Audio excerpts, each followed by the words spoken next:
Subscription کے button کو دبائیے اور ساتھ بیل آئیکن پر کلک کیجیے تاکہ آپ کو تمام ویڈیو فوراً مل سکیں۔ اس ویڈیو پسند آنے کی صورت میں اسے لائک، کمنٹ اور شیئر کرنا مت بھولیں۔ برن یعنی بلند شہر کی شاندار فتح کے بعد سلطان محمود غزنوی نے اپنے لشکر کے ساتھ دلی، ریواڑی اور الور کے راستے مہابند کے راجہ گلچندر کے علاقوں کا رخ کیا تھا۔ راجہ گلچندر کے پاس بہت بڑا لشکر تھا اور اس نے تہیہ کر لیا تھا کہ بے شک بلند شہر سے باہر اسے اور بلند شہر کے راجہ ہروت کو سلطان محمود کی ہاتھوں شکست کا سامنا کرنا پڑ رہا ہے، لیکن اسے یہ بھی ضم اور گمنڈ تھا کہ چونکہ وہ اپنے پورے لشکر کے ساتھ سلطان محمود کا مقابلہ کرنے کے لیے بلند شہر کی طرف نہیں آیا تھا، لہٰذا یہ شکست اس کی زندگی میں کوئی اہمیت نہیں رکھتی، اس لیے کہ اس کے علاقوں میں اس کے پاس ایک بہت بڑا لشکر تھا جس کے ساتھ اس نے سلطان محمود کا مقابلہ کرنے کی ٹھان لی تھی۔ سلطان محمود کو بدترین شکست دینے کے لیے اس نے یہ بھی چال چلی کہ کسی طریقہ سے سلطان محمود اور اس کے لشکریوں کو اپنی سازش کے جال میں پھنسا کر تباہ و برباد کر دے۔ چنانچہ اپنی اس چال کی کامیابی کے لیے اس نے اپنے لشکر کا ایک خاصا بڑا حصہ جنگلوں میں چھپا دیا تھا، تاکہ سلطان محمود غزنوی جب اس کی طرف پیش قدمی کرے تو جنگل میں چھپے ہوئے دستے راستے میں اس پر حملہ آور ہوتے رہیں اور اس سے گوریلا جنگ کی ابتدا کر دیں، اور جب سلطان محمود غزنوی کا اس کے ساتھ ٹکراؤ ہو تو اس ٹکراؤ کے دوران بھی جنگل میں چھپے ہوئے وہ دستے اچانک نکل کر سلطان محمود کے لشکر پر حملہ آور ہوں اور اپنی فتح اور سلطان کی شکست کو یقینی بنا دیں۔ چنانچہ سلطان اپنے لشکر کے ساتھ بڑی تیزی سے مہابند یا مہابان کی طرف بڑھا۔ آخر سلطان نے دریا گنگا کے کنارے جا پڑاؤ کیا۔ دوسری طرف مہابند کا راجہ گلچند یا گلچندر اپنے لشکر کے ایک خاصے بڑے حصہ کے ساتھ جنگل کے اندر پڑاؤ کیے ہوئے تھا، جبکہ لشکر کا ایک حصہ اس نے اپنے مرکزی شہر مہابند کی حفاظت کے لیے بھی چھوڑا ہوا تھا۔ یہ بڑی مشکل مہم تھی۔ ایک طرف راجہ جنگل میں گھات لگا چکا تھا، دوسری طرف اس کا ایک لشکر شہر کے اندر بھی موجود تھا۔ چنانچہ سلطان نے اپنے لشکر کو مختلف حصوں میں تقسیم کیا اور فیصلہ یہ کیا کہ جنگل کے اطراف میں رہتے ہوئے ہنکارہ شروع کیا جائے اور جنگل میں راجہ گلچندر کا جو بھی لشکر سامنے آئے اسے موت کی گھاٹ اتارتے ہوئے آگے بڑھا جائے، اور اس طرح ہنکارہ کرتے ہوئے راجہ گلچندر کو اس کے لشکر کے ساتھ جنگل سے نکال کر اسے جمنا کی طرف لایا جائے۔ چنانچہ اسی تجویز پر عمل کیا گیا۔ سلطان کے لشکر نے جب جنگل کا گھیراؤ کر کے ہنکارہ شروع کیا تب راجہ گلچندر بڑا فکر مند ہوا۔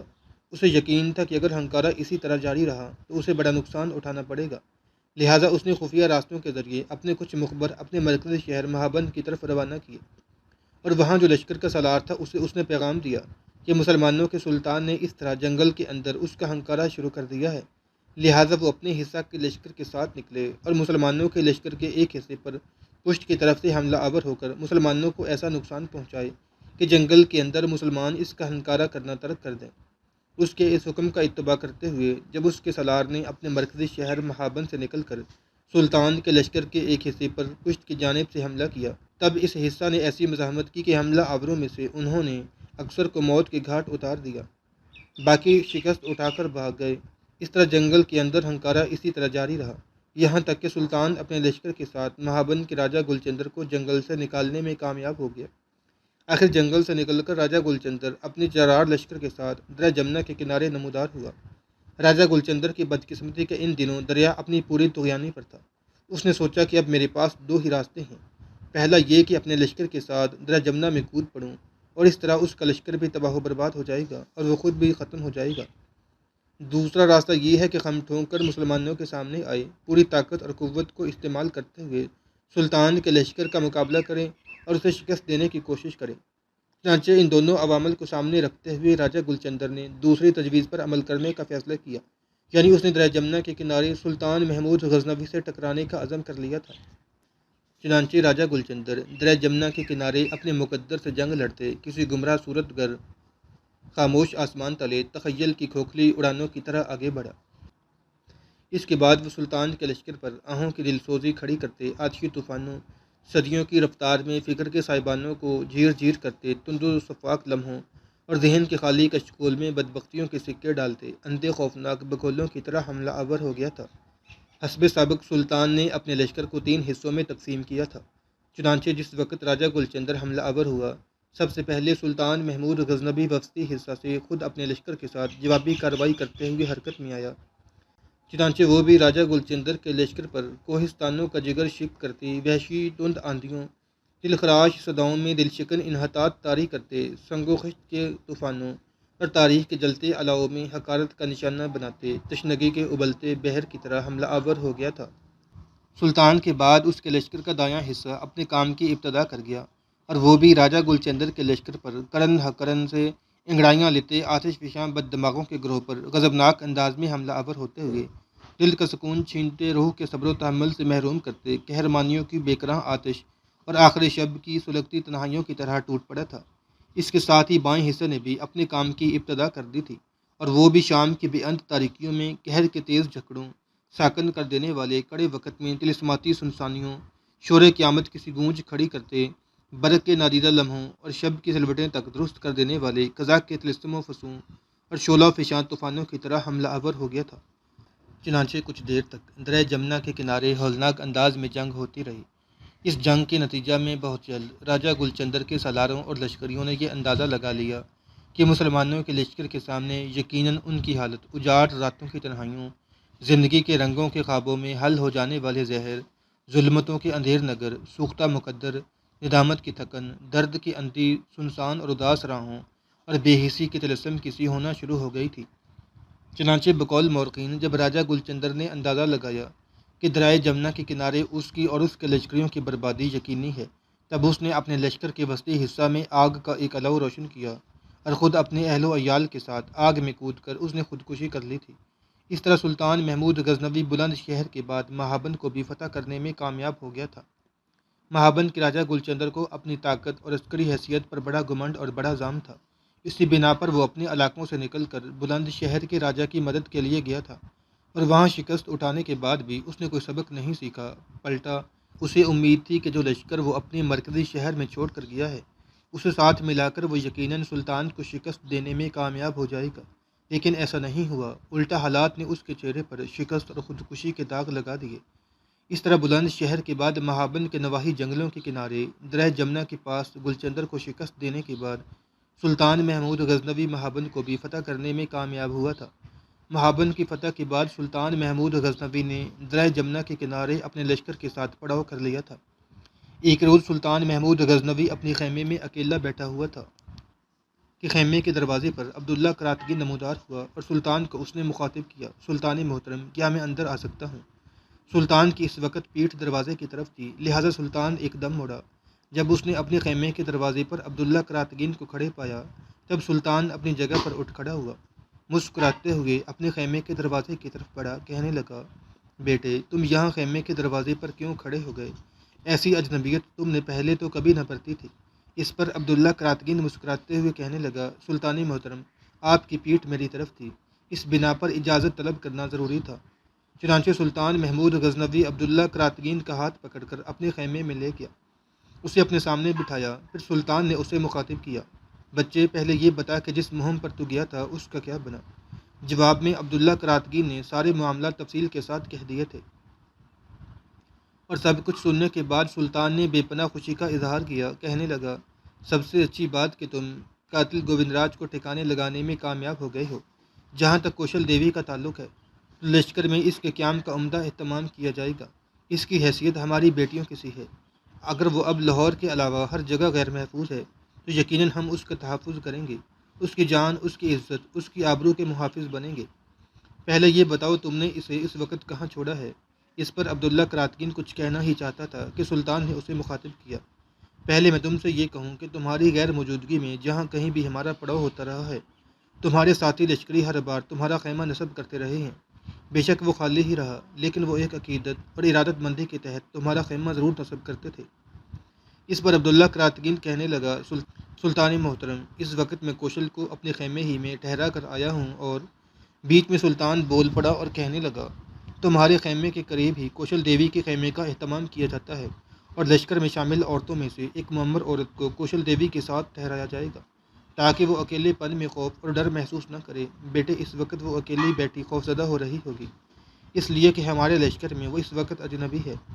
تم اس کے پاس جا کر بیٹھو، میں اس کے لیے خیمہ نصب کرنے کا حکم دیتا ہوں، پھر اس کے بعد تم خود ہی اسے نئے خیمے میں منتقل کر دینا۔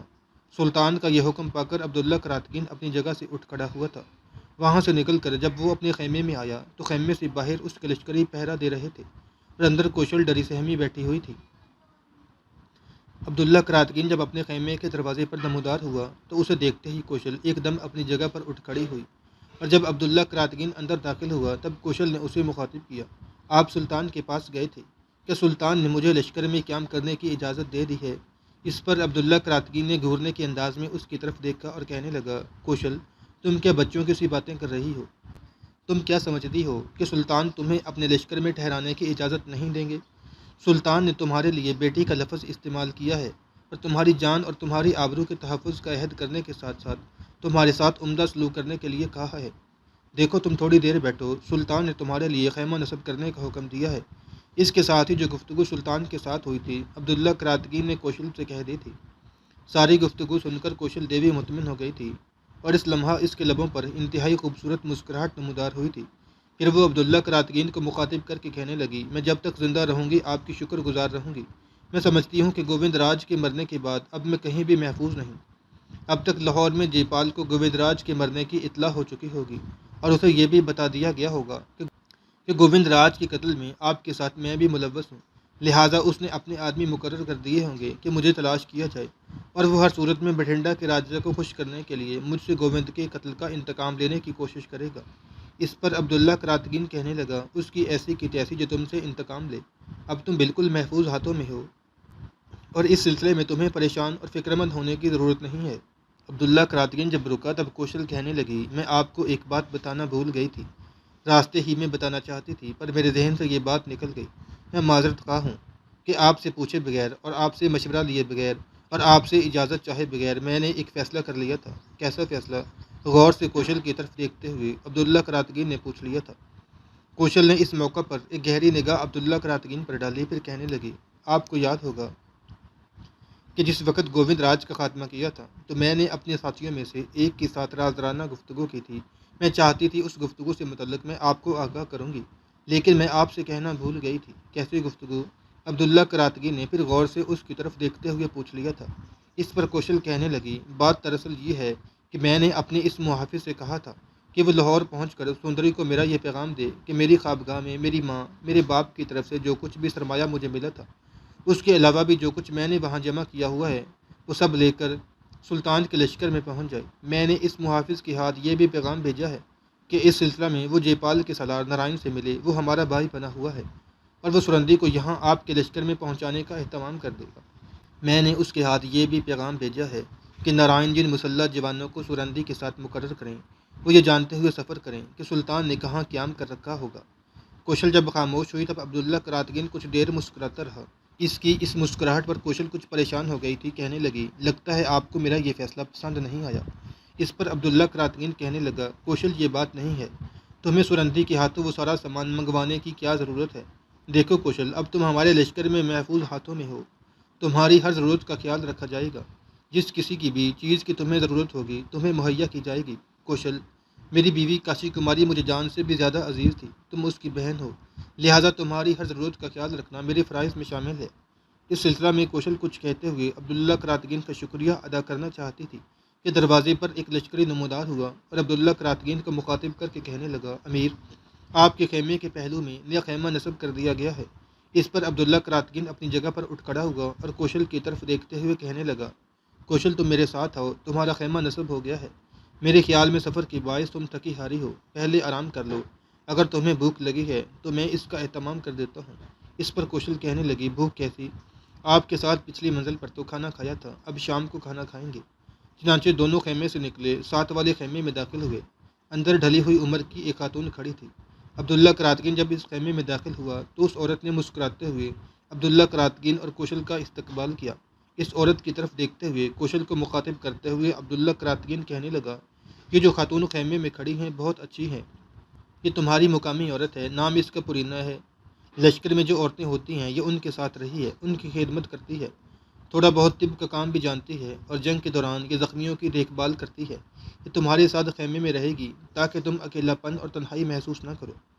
پرینا آگے بڑھی، کوشل کو اس نے اپنے ساتھ لپٹا لیا، کہنے لگی، بیٹی تمہیں پریشان اور فکر مند ہونے کی ضرورت نہیں ہے، مجھے تمہارے حالات تفصیل کے ساتھ سنا دیے گئے ہیں، اب تم بالکل محفوظ ہو، کسی کی ضرورت نہیں کہ لشکر میں شامل ہو کر تمہیں نقصان پہنچا جائے۔ کوشل نے اس عورت کا شکریہ ادا کیا، پھر خیمے کا جائزہ لیا۔ ایک طرف کونے میں خیمے سے باہر طہارت خانہ بنا ہوا تھا خیمے کے اندر 2 بستر لگے ہوئے تھے۔ آخر عبداللہ کراتگین کوشل کو مخاطب کر کے کہنے لگا، کوشل، تمہارا گھوڑا میں دوسرے گھوڑوں میں بندھوائی دیتا ہوں۔ تمہارے گھوڑے کے ساتھ جو خرجین بندی ہے جس میں تمہارا سامان اور کپڑے ہیں وہ بھی میں تمہارے خیمے میں بھجواتا ہوں۔ میرے خیال میں تم آرام کرو، اس طرح تمہیں تھکاوٹ سے نجات مل جائے گی۔ کوشل نے اس سے اتفاق کیا تھا، لہٰذا عبداللہ کراتگین باہر نکل گیا اور کوشل کے گھوڑے کے ساتھ جو خرجین بندھی ہوئی تھی وہ اتار کر اس نے کوشل کے حوالے کی اور خود اپنے خیمے کی طرف چلا گیا تھا۔ مغرب کی نماز سے تھوڑی دیر پہلے عبداللہ کراتگین سو کر اٹھا، وضو کیا۔ اتنی دیر تک مغرب کی اذان ہوئی تھی۔ خیمے سے نکل کر اس نے مغرب کی نماز ادا کی اور جب وہ واپس آیا اور اپنے خیمے کا رخ کر رہا تھا تب اچانک کوشل اپنے خیمے سے نکلی اور بڑی تیزی سے عبداللہ کراتگین کی طرف لپکی۔ اسے اپنی طرف آتے دیکھ کر عبداللہ کراتگین رک گیا تھا۔ لشکر گاہ کے اندر اب جگہ جگہ مشعلیں روشن کر دی گئی تھیں۔ عبداللہ کراتگین کے رک جانے پر تیز تیز قدم اٹھاتی ہوئی کوشل اس کے سامنے آئی، پھر کہنے لگی، امیر، پورینہ کہہ رہی تھی کہ تھوڑی دیر تک کھانا آ جائے گا۔ وہ کہہ رہی تھی کہ مغرب کے بعد کھانا پیش کر دیا جاتا ہے، کہ ایسا ممکن نہیں کہ آپ کھانا میرے خیمے میں آ کر کھائیں۔ اس پر عبداللہ کراتگین کہنے لگا، کوشل، میں تمہاری دل شکنی نہیں کرنا چاہتا، پر سنو، میرا تمہارے خیمے میں اس طرح جانا اچھا نہیں ہے بلکہ معیوب ہے۔ کوشل، نہ یہ گھر ہے نہ کوئی دوسری رہائش گاہ، یہ لشکر ہے۔ تم دیکھتی ہو لشکر کے پڑاؤ میں ہر وقت گہما گہمی رہتی ہے۔ رات کو بھی تم دیکھو گی کہ لشکر گاہ کے اندر پہرے دار ادھر ادھر ٹہلتے پھر رہے ہوں گے، اور جب وہ دیکھیں گے کہ اس خیمے میں ایک نوجوان اور انتہائی خوبصورت لڑکی رہتی ہے جو لاہور کے راجا کی راجکماری ہے اور عبداللہ کراتگین اس کے خیمے میں جاتا ہے تو یہ معیوب خیال کیا جائے گا اور میری ذات کے لیے بھی اچھا نہیں ہے۔ عبداللہ کراتگین جب رکا تب کوشل غور سے عبداللہ کراتگین کی طرف دیکھتے ہوئے کہنے لگی، اگر وہ اس قدر جانتے ہیں یا ایسا خیال کر سکتے ہیں تو کیا وہ یہ نہیں سوچیں گے کہ عبداللہ کراتگین لاہور کی راجکماری کاشی کماری کے شوہر بھی رہے ہیں اور کاشی کماری کی میں چھوٹی بہن ہوں۔ اس لیے امیر، عبداللہ کراتگین کے ساتھ میرا ایک رشتہ اور رابطہ ہے۔ اسی رشتہ کو سامنے رکھتے ہوئے آپ میرے خیمے میں آ سکتے ہیں اور کسی کو اس پر اعتراض نہیں ہونا چاہیے۔ یہاں تک کہتے کہتے کوشل کو رک جانا پڑا، اس لیے کہ عبداللہ کراتگین کی پشت کی جانب سے سلطان محمود غزنوی کی آواز سنائی دی تھی، بیٹی تیرا کہنا درست ہے، واقعی کسی کو کوئی اعتراض نہیں ہونا چاہیے۔ سلطان کے یہ الفاظ سن کر عبداللہ کراتگین چونکا تھا۔ جب وہ مڑا تو اس نے دیکھا کہ اس کی پشت پر سلطان محمود غزنوی، احمد نیالگین، ارسلان، عبداللہ تائی اور امیر ایاز بن اسحاق کے علاوہ بہت سے سالار کھڑے تھے۔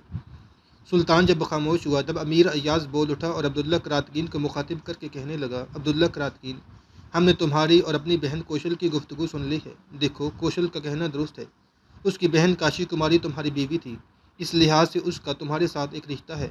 اگر وہ یہ پسند کرتی ہے کہ تم اس کے خیمے میں جا کر کھانا کھاؤ تو اس میں کوئی حرج نہیں، کوئی اعتراض کھڑا نہیں کرے گا اور نہ ہی اسے کوئی معیوب سمجھے گا۔ ایاز بن اسحاق جب خاموش ہوا تب مسکراتے ہوئے سلطان محمود کہنے لگا، عبداللہ کراتگین، ایاز ٹھیک کہتا ہے، بچے تمہیں پریشان اور فکر مند ہونے کی ضرورت نہیں ہے۔ سب جانتے ہیں کہ لاہور کی راجکماری کاشی کماری تمہاری بیوی رہی ہے، اور اب لوگ یہ بھی جان چکے ہیں کہ کاشی کماری کی چھوٹی بہن نے لشکر میں پناہ لی ہے جس کے ساتھ تمہارا ایک رشتہ ہے۔ لہٰذا اگر کوشل یہ چاہتی ہے کہ تم کھانا اس کے ساتھ کھاؤ تو جاؤ، میری طرف سے اجازت ہے، کوئی اعتراض کھڑا نہیں کرے گا، تم اس کے خیمے میں جا کر کھانا کھاؤ۔ اس کے ساتھ ہی عبداللہ کراتگین کی پیٹھ تھپتھپائی، پھر وہ آگے بڑھا۔ اس موقع پر عبداللہ کراتگین نے کوشل کو مخاطب کیا، کوشل، یہ سلطان ہے۔ عبداللہ کراتگین کے ان الفاظ پر کوشل چونکی تھی، سر کو اس نے خم کیا تھا، پھر سلطان مسکراتے ہوئے آگے بڑھا۔ شفقت برا ہاتھ اس نے کوشل کے سر پر رکھا، پھر کہنے لگا، بیٹی یوں جانو، اب تم اپنوں کے اندر ہو، تمہیں نقصان پہنچانا تو بہت دور کی بات، کوئی میلی نگاہ تم پر نہیں ڈال سکتا۔ اب تم عبداللہ کراتگین کے ساتھ جاؤ، تم دونوں اکٹھے بیٹھ کر کھانا کھا سکتے ہو۔ اس کے ساتھ ہی سلطان محمود غزنوی اپنے سالاروں کے ساتھ آگے بڑھ گیا تھا۔ کوشل مسکرا رہی تھی۔ اس کے جانے کے بعد کوشل نے پھر عبداللہ کراتگین کو مخاطب کیا، کیا اب بھی آپ میرے خیمے میں جا کر میرے ساتھ کھانا کھانے سے انکار کرتے ہیں؟ عبداللہ نے جب نفی میں گردن ہلائی تب کوشل مسکرا دی، پھر عبداللہ کراتگین اس کے ساتھ ہو لیا۔ تھوڑی دیر بعد کھانا آ گیا اور کوشل، پورینہ اور عبداللہ کراتگین تینوں خیمے میں بیٹھ کر کھانا کھانے لگے تھے۔